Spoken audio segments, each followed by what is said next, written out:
Ну а до очередного испытания стихии остается 2 месяца. Якутия продолжает готовиться к весеннему половодью. Правительством республики создан финансовый резерв в размере 350 миллионов рублей. По данным МЧС, в зону возможного подтопления в этом году попадает 121 населенный пункт. Традиционно в зоне риска ряд поселков на Лени. На главной водной артерии Якутии, по прогнозам специалистов, больше 30 затороопасных участков. Подробнее в специальном репортаже Дмитрия Макарова.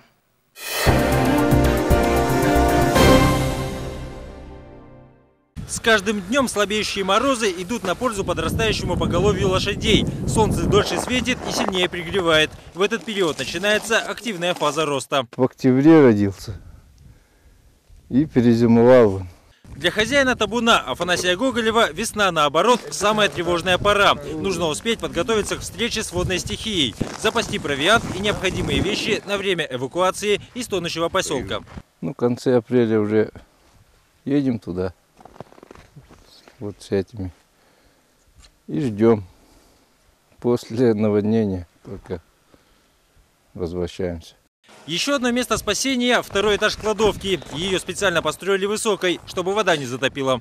Когда затапливает, выходим туда. Там печка есть. Там все есть. То есть продукты и все? Все там. Село Арбын на севере Намского района считается одним из самых затапливаемых в Якутии. Виной тому географическое положение. Его омывают сразу 2 крупнейшие реки Дальнего Востока. Неподалеку отсюда река Алдан впадает в Лену. В районе слияния водных артерий расположены сразу 3 населенных пункта. Самое дальнее из них Арбын. Эта территория относится к труднодоступным. Во время ледохода ее полностью отрезает от внешнего мира. В селе проживают 268 человек. Здесь у нас есть школа на 11 классов, детский сад, центр досуга. Все способствующие учреждения, которые должны быть. Когда вода заходит в Арбын, каждый из этих объектов оказывается отрезанным друг от друга. Топить село начинает сразу со всех сторон. Вот здесь вот так получается. И вот здесь тоже частями там у нас разделяет. Это карта села для главы местной администрации весной как схема обороны территории. 1, 2, 3, 4. На 4 вот этих островка разделяется. За все время существования поселка не было найдено ни одного инженерного решения для защиты от паводков. Остановить стихию сразу 2 великих рек считается невозможным. Только в этом году молодому главе удалось убедить пойти на эксперимент. Для быстрой оттайки посыпят углем опасные участки льда. Мы думаем, что если в этом году вовремя и нормально мы проведем вот эти работы, нынче должно не затапливать. Об эффективности зачернения и распиловки ученые спорят до сих пор. На сегодня это самые популярные превентивные мероприятия на реках Якутии. Где пилить и как чернить, решают на основе прогнозов гидрологов.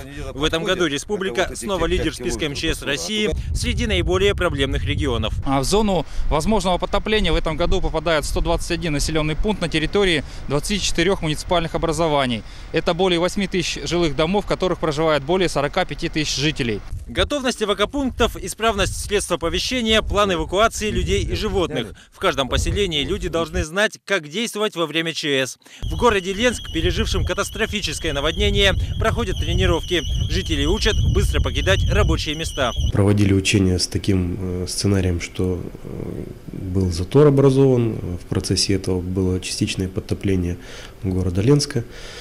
Проводили все эвакуационные мероприятия, обеспечение продовольствием, питанием.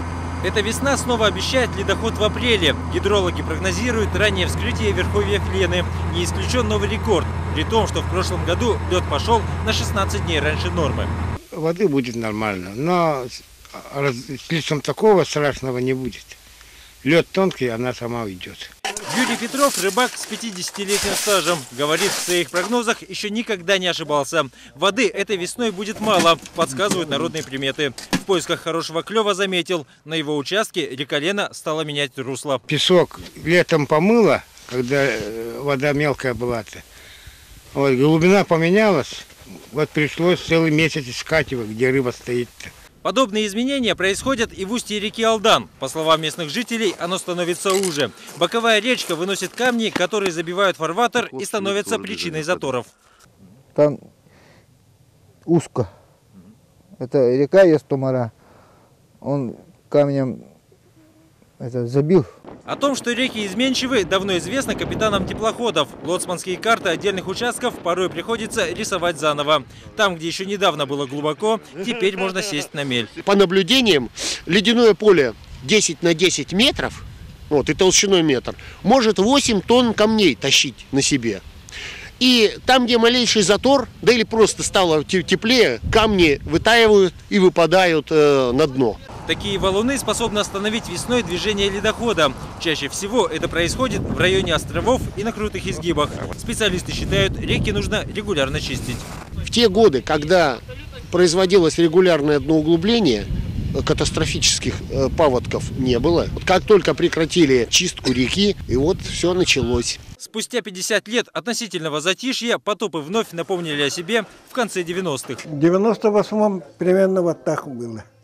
Территорию села Арбын затопило на 100%, так же, как и десятки населенных пунктов на всем протяжении реки Алдан. На Лене, в районе Ленска, вода поднялась на 17 метров. Под угрозой затопления оказался Якутск. Забытое слово «наводнение» вновь вернулось в обиход жителей. Очень крупное наводнение тогда было. Всю деревню затопило. Полмесяца пришлось скотину в лабазе держать. 4 километра в одну сторону и обратно. Пенсионер Спартак Слепцов со своей супругой каждый день совершает прогулки на лыжах. Трассу проложил прямо по озеру, с которого весной начинается затопление поселка. К вопросу возможного переезда старожил Арбына относится скептически. Как-то раз думали о переносе всей деревни, но не получилось, потому что здесь в округе места нет, а из родных краев уезжать никто не хочет. В Якутии несколько десятков населенных пунктов топит из года в год. Наводнение здесь как образ жизни. Прогнозы на предстоящий ледоход сбываются редко. Единственно верный, этой весной снова предстоит жить на возвышенностях. Дмитрий Макаров, Владимир Ермаков, Вести, Якутия.